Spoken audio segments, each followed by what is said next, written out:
सत श्री अकाल प्यारे विद्यार्थियों, स्वागत है तुहाडा RGC बोड़ावाल दी ऑनलाइन क्लासां दे विच। तो दोस्तों, अज दी जो क्लास है वह BCA भाग तीजा दी क्लास जिहदे विच एकांगी संग्रह ने तुहाडे मैं 2 एकांगी संग्रह इस तो पहलां तुहानूं करवा चुके हैं और अज अपना तीजा एकांगी संग्रह जो है तूड़ी वाला कोठा। प्रोफैसर अजमेर सिंह औलख जियां की रचना तूड़ी वाला कोठा। ये दोस्तों एक मालवे के पिंड की एक घर की कहानी नूं सिरजा गया और सब तो वड्डी जिहड़ी है ये कह लो भी इस एकांगी का उद्देश कह लो या कि ये तो सीखण नूं मिलता है कि औरत तो बिना कोई भी घर जिहड़ा है कोई वधिया तरीके नाल एक सुचज्जे ढंग नाल नहीं चल सकता। ये सारी एकांगी ही इस ते निर्धारित है कि एक औरत ही है जो घर नूं सजा सवार के है ना जा बना के रखती है। इस तो इलावा जिहड़ा है इहदे विच दस्सिया गया है कि किस तरह इकल्ले मर्द जिहड़ा है आपस दे विच किवें किवें किसी तरह के फैसले लै लैंदे है। वो सारी जिहड़ी गलबात है एक मालवे के पिंड की वो एक एकांगी रूप दे विच तुहाडे सामने मैं जिहड़ा है एक क्लास के रूप में हम तुहाडे कोल रख रहे। तो मुख्य पात्र है इहदा संतू, जो कि एक किसान है, उच्च तबके का अपने आप को मानता है। संतू रोटियां पका रहा सी पर चूल्हे च फूका मार मार उसका बुरा हाल होया पिया सी। उहदा एक बड़ा पुत्र है धर्मा। धर्मा कहते कि उस तो नहीं रोटियां उन्हां दियां पकदियां। धर्मा उस नाल अपमान भरे शब्द बोलदा होया उसनूं कहंदा है उस तो बिना ਜਿਹੜੀਆਂ कच्चियां पिल्लियां पकदियां पका देवे, क्योंकि कर्मे ने बाहरों मिट्टी नाल मिट्टी होए आउणा है, भुखे ने आउणा है। तो संतू कहंदा भी मैनूं ये गल नहीं चंगी लगदी कि एक जिमींदारां दा पुੱਤ हो के एक जट दा पुੱਤ हो के किसी होर दे सीरी रले। तो दोस्तों, किसी भी एकांगी नूं करन तो पहला, किसी भी नावल नाटक कहानी नूं करन तो पहला उहदे पात्रां बारे जानना बड़ा जरूरी हुंदा। जदों तुहाडे पात्र ध्यान च आउणगे तो आटोमैटिक ही तुहाडी जिहड़ी वो पूरे दा पूरा सार पूरी दी पूरी कहानी तुहाडे सामने आटोमैटिक ही आ जाएगी। जिवें हुण मैं तुहानूं शुरू दे विच दस्सिया कि संतू जो कि घर का मुखी है, बजुर्ग है, उहदा एक पुत्र है धर्मा और उहदा एक भरा है धर्मे का, उहदा नाम है कर्मा, जो कि सीरी पने का काम करता है। तो वो आपस दे विच गल्लां कर रहे हैं भी मैनूं चंगा नहीं लगता भी वो एक जट का पुੱਤ हो के किसी दे सीरी रलदा है। तां कर्मा कहंदा कि उहदियां अपणियां करतूतां ने उहदा फल भोग रहा है, वो कोई बहुता वो नहीं करदा। तो जेकर कोई काम करते होंदे तां उन्हां दा अज नूं विआह हो जाना सी। विद्यार्थियों, ये विच सिर्फ मेल पात्र ही ज़्यादा चलणगे, क्योंकि है ही एक औरत तो सखना जिहड़ा है घर की एक कहानी तुहाडे सामने है। धर्मा उसकी गल नाल सहमत नहीं हुंदा। वो कहंदा कि वो काम तो बथेरा करदा है पर रब ही उन्हां दा दुश्मन है। उन्हां नूं की पता सी कि उहदे भरा नारी तो बंदा मर जू। हुण एक इहदा ब्रदर होर है कर्मा, धर्मा ते नारी। तो संतू कहता है कि वो कोई मुੱਲ ਦੀ ही लै आउंदे, अगे जड़ तां तुर जांदी। कोई दोस्तों उन्हां दे विआह नहीं सी हुंदे, तो कहता कोई मुੱਲ ਦੀ ही लै आउंदे, अगे कोई जड़ तां तुर जांदी। संतू कहता है कि छोटा धिंदी गलियां विच फिरदा रहिंदा है कि वो रोटियां नहीं थप सकदा। धर्मा कहता कि जद वो किसी दी नहीं मंनदा ही नहीं तां कि उहदे डंग मारीए। ਤਾਂ ਹੁਣ ਆਪਣੇ ਕੋਲ 4 ਜਿਹੜੇ ਇੱਥੇ ਭਰਾ ਆ ਗਏ, ਉਹਨਾਂ ਦਾ ਪਿਓ ਜਿਹੜਾ ਹੈ ਸੰਤੂ। ਇਹ 5 ਪਾਤਰ ਆਪਣੇ ਕੋਲ ਇਸ ਟਾਈਮ ਚੱਲ ਰਹੇ ਆ। इस गलबात पिछों धर्मा मंजे उपर बैठ के पिन्ना वट्टन लग पिया ते संतू चुपचाप अणमन जे नाल चुल्हे विच फूका मारन लग पिया। पर अग फिर भी नहीं बलदी सी, धुआं फैल जाता है। फिर वह बूहे वाल देखदा है, तानूं सिवियां दे विचों तुरी होंदी उहदी पत्नी जैकुर दिसदी है। इत्थे एक पात्र होर ऐड कर लिओ, जिहड़ी उहदी पत्नी संतू दी जणी इन्हां बच्चियां दी माँ ਉਹਦੀ ਡੈਥ ਹੋ ਗਈ, ਉਹ एक काल्पनिक रूप ਦੇ ਵਿੱਚ ਜਿਹੜਾ ਹੈ ਸਿਵਿਆਂ ਦੇ ਵਿੱਚੋਂ ਤੁਰੀ ਹੋਈ ਦਿਸਦੀ ਹੈ। ਉਸ ਬਾਰੇ ਧਰਮੇ ਨੂੰ ਦੱਸਦਾ ਹੋਇਆ ਜੈਕੁਰ ਨਾਲ ਗੱਲਾਂ ਕਰ ਰਿਹਾ ਹੈ। ਜੈਕੁਰ ਘਰ ਦਾ ਜਿਹੜਾ ਬੁਰਾ ਹਾਲ ਹੋਇਆ ਦੇਖ ਕੇ ਕਹਿੰਦੀ ਆ ਕਿ ਨਾਰੀ ਦੀ ਬੋਟੀ ਨੂੰ ਇੰਨੀ ਵੀ ਸਮਝ ਨਹੀਂ ਕਿ ਘਰ ਨੂੰ ਕਿੱਦਾਂ ਸੰਭਾਲੀਦਾ। ਹੁਣ ਸੰਤੂ ਉਹਨਾਂ ਨੂੰ ਦੱਸਦਾ ਕਿ ਨਾਰੀ ਦੀ ਜਿਸ ਵਹੁਟੀ ਦੀ ਉਹ ਗੱਲ ਕਰਦੀ ਆ ਉਹ ਤਾਂ ਉਸ ਦੇ ਦਿਓਰ ਕਰਨੈਲ ਸੂਬੇਦਾਰ ਨੂੰ ਵਿਆਹੀ ਗਈ ਸੀ। ਸੂਬੇਦਾਰ ਭਾਵੇਂ ਨਾਰੀ ਦਾ ਚਾਚਾ ਹੀ ਸੀ, ਪਰ ਨਾਰੀ ਕੋਲ ਪੈਸੇ ਨਹੀਂ ਸੀ, ਉਹਦੇ ਚਾਚੇ ਕੋਲ ਪੈਸੇ ਸੀ ਤੇ ਉਹ ਲੈ ਗਿਆ। ਜੈਕੁਰ ਦੇ ਪੁੱਛਣ 'ਤੇ ਸੰਤੂ ਦੱਸਦਾ ਹੈ ਕਿ ਨਾਰੀ ਨੇ ਗੁੱਸੇ 'ਚ ਆ ਕੇ ਗੰਡਾਸਾ ਲੈ ਕੇ ਸੂਬੇਦਾਰ ਨੂੰ ਵੱਢ ਦਿੱਤਾ ਸੀ ਤੇ ਮਗਰੋਂ ਉਸ ਨੂੰ ਫਾਹਾ ਲੱਗ ਗਿਆ। ਹੁਣ ਜੈਕੁਰ ਉਸ ਨਾਲ ਕਰਮੇ ਦੇ ਵਿਆਹ ਦੀ ਗੱਲ ਛੇੜਦਾ ਹੈ ਕਿ ਉਹ ਉਸ ਨੂੰ ਮਖੌਲ ਨਾਲ ਕਹਿੰਦਾ ਕਿ ਨੂੰਹਾਂ ਘਰ ਵਿੱਚ ਬੈਠੀਆਂ। ਤਾਂ ਸੰਤੂ ਨੂੰ ਕਮਲਿਆਂ ਵਾਂਗ ਸਟਿਲ ਸਥਿਤੀ 'ਚ ਖੜਾ ਦੇਖ ਕੇ ਧਰਮਾ ਰਹਿ ਰਸ ਦਾ ਪਾਠ ਛੱਡ ਕੇ ਉਸ ਉੱਤੇ ਪਾਣੀ ਛਿੜਕਦਾ। ਇਸ ਨਾਲ ਉਸ ਨੂੰ ਝਟਕਾ ਜਿਹਾ ਲੱਗਦਾ। ਫਿਰ ਉਸ ਨੂੰ ਬਾਹਰੋਂ ਚਿੱਟੇ ਕੱਪੜੇ ਪਾਈ ਸ਼ਹੀਦ ਆਉਂਦਾ ਦਿਖਾਈ ਦਿੰਦਾ। ਉਹ ਉਸ ਦੇ ਪਿੱਛੇ ਤੁਰਦਾ ਹੋਇਆ ਸ਼ਬਦ ਗਾਉਂਦਾ, ਪੈਰੀ ਹੱਥ ਲਾਉਂਦਾ।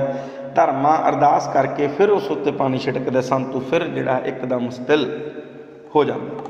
ਬਾਹਰੋਂ ਕਰਮਾ ਆਉਂਦਾ। ਧਰਮਾ ਉਸ ਨੂੰ ਦੱਸਦਾ ਕਿ ਸੰਤੂ ਵਿੱਚ ਅਸਰ ਜਿਹਾ ਆਇਆ ਲੱਗਦਾ, ਜਿਸ ਕਰਕੇ ਉਲਟੀਆਂ ਪੁਲਟੀਆਂ ਮਾਰ ਰਿਹਾ, ਜਿਵੇਂ ਉਹ ਬੇਬੇ ਨਾਲ ਗੱਲਾਂ ਮਾਰ ਰਿਹਾ ਹੋਵੇ। ਉਹ ਕਹਿੰਦਾ ਕਿ ਅਸਲ ਵਿੱਚ ਉਸ ਦਾ ਬਾਪੂ ਬੇਬੇ ਨਾਲ ਪਿਆਰ ਵੀ ਬਹੁਤ ਕਰਦਾ ਸੀ। ਧਰਮਾ ਕਹਿੰਦਾ ਕਿ ਜਦੋਂ ਦਾ ਨਾਰੀ ਫਾਹੇ ਲੱਗਿਆ ਉਹ ਉਦੋਂ ਦਾ ਹੀ ਉਖੜਿਆ ਫਿਰਦਾ। ਉਸ ਨੂੰ ਲੱਗਦਾ ਕਿ ਉਹ ਮਸੀਂ ਇਹੋ ਸਿਆਲ ਹੀ ਲੰਘਾਏਗਾ। ਸੰਤੂ ਤੂੜੀ ਦਾ ਰੁੱਗ ਭਰੀ ਸ਼ਬਦ ਅੰਦਰੋਂ ਗਾਉਂਦਾ ਹੋਇਆ ਨਿਕਲਦਾ। ਉਹ ਬੰਦੇ ਨੂੰ ਬਣਾਉਣ ਵਾਲਿਆ ਕੀ ਸੋਚ ਕੇ ਬਣਾਇਆ ਦੱਸ ਬੰਦਾ। ਤਾਂ ਸੰਤੂ ਧਰਮੇ ਅਤੇ ਕਰਮੇ ਦੇ ਵਿਚਕਾਰ ਆ ਕੇ ਸ਼ਬਦ ਗਾਉਂਦਾ ਹੋਇਆ ਬੱਚਿਆਂ ਵਰਗੀਆਂ ਹਰਕਤਾਂ ਕਰਦਾ। ਉਹ ਕਦੇ ਕਰਮੇ ਵੱਲ ਅਤੇ ਕਦੇ ਧਰਮੇ ਵੱਲ ਟਪੂਸੀਆਂ ਮਾਰ ਕੇ ਜਾਂਦਾ। ਉਹਨਾਂ ਦੀਆਂ ਦਾੜੀਆਂ ਨੂੰ ਹੱਥ ਲਾਉਂਦਾ, ਗਾਉਂਦਾ ਜਾਂਦਾ। ਤਾਂ ਕਰਮਾ ਉਸ ਨੂੰ ਤੂੜੀ ਵਾਲੇ ਕੋਠੇ ਵਿੱਚ ਹੀ ਪਾ ਆਉਂਦਾ। ਹੁਣ ਕਰਮਾ ਰੋਟੀ ਬਾਰੇ ਪੁੱਛਦਾ ਅਤੇ ਧਰਮਾ ਦੱਸਦਾ ਕਿ ਸੰਤੂ ਨੇ ਅੱਧ ਪਚੱਧ ਪਕਾਈਆਂ ਨੇ, ਅੱਗ ਬੁਝ ਗਈ, ਜਿਸ ਅੱਗ ਬੁਝਣ ਕਰਕੇ ਉਹ ਉਸ ਨਾਲ ਤੂੰ ਮੈਂ ਹੋਣ ਲੱਗ ਪਿਆ। ਫਿਰ ਆਸਰ ਜਿਹੇ ਵਿੱਚ ਬੋਲਣ ਲੱਗ ਪਿਆ। ਧਰਮਾ ਉਸ ਨੂੰ ਕਹਿੰਦਾ ਹੈ ਕਿ ਉਹ ਰੋਟੀਆਂ ਖਾ ਲਵੇ, ਧਿੰਦੀ ਦਾ ਕੋਈ ਪਤਾ ਨਹੀਂ। ਕਰਮਾ ਛਾਬਾ ਧਰਮੇ ਵੱਲ ਲੈ ਕੇ ਆਉਂਦਾ ਅਤੇ ਕਹਿੰਦਾ ਅੱਜ ਉਹ ਸਰਦਾਰਾਂ ਵਾਂਗ ਗੰਢੇ ਅਤੇ ਟਮਾਟਰ ਚੀਰ ਕੇ ਮੇਜ਼ 'ਤੇ ਰੋਟੀ ਰੱਖ ਕੇ ਖਾਣਗੇ। ਉਹ ਅੰਦਰ ਜਾਂਦਾ ਜਿੱਥੇ ਸੰਤੂ ਘਰਾੜੇ ਮਾਰ ਰਿਹਾ ਸੀ। ਫਿਰ ਉਹ ਭੱਜੀ ਹੋਈ ਪੇਟੀ ਨੂੰ ਮੇਜ਼ ਬਣਾ ਕੇ ਰੋਟੀ ਰੱਖਦਾ। ਇੰਨੇ ਨੂੰ ਚਾਚਾ ਜਗੀਰਾ ਲੱਕੜ ਚੱਬ ਲੰਘ ਮਾਰਦਾ ਆ ਜਾਂਦਾ ਹੈ। ਇੱਕ ਪਾਤਰ ਹੋਰ ਤੁਸੀਂ ਨੋਟ ਕਰਨਾ ਹੈ, ਉਹਨਾਂ ਦਾ ਚਾਚਾ ਜਗੀਰਾ ਲੱਕੜ ਚੱਬ ਕਹਿ ਦਿੰਦੇ ਲੰਗੜਾ ਹੈ। ਜਗੀਰਾ ਦੱਸਦਾ ਕਿ ਉਸ ਦੀ ਘਰਵਾਲੀ ਨੇ ਤਾਂ ਅੱਜ ਨਸ਼ਾ ਹੀ ਲਿਆ ਦਿੱਤਾ ਸੀ।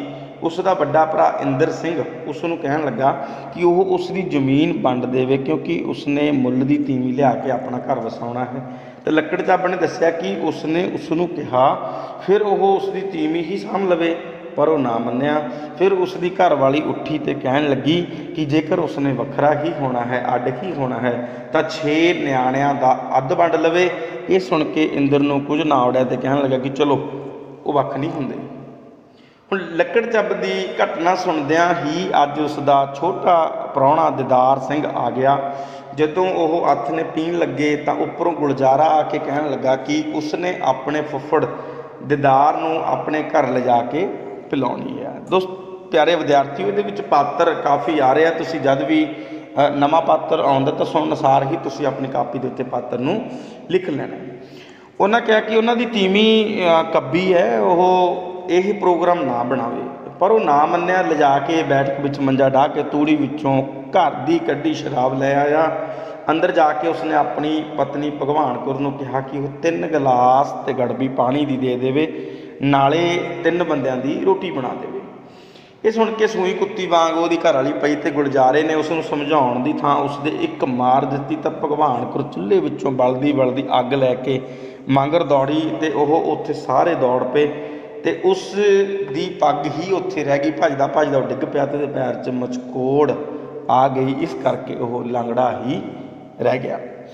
ਲੱਕੜ ਚੱਬ ਦੱਸਦਾ ਕਿ ਉਸਦੇ ਭਰਾ ਨਾਰੀ ਨਾਲ ਬਹੁਤ ਪਿਆਰ ਸੀ। ਉਹ ਦੱਸਦਾ ਹੈ ਕਿ ਨਾਰੀ ਸੂਬੇਦਾਰ ਨੂੰ ਮਾਰਨ ਤੋਂ ਇੱਕ ਦਿਨ ਪਹਿਲਾਂ ਉਸ ਕੋਲ ਆਇਆ ਸੀ।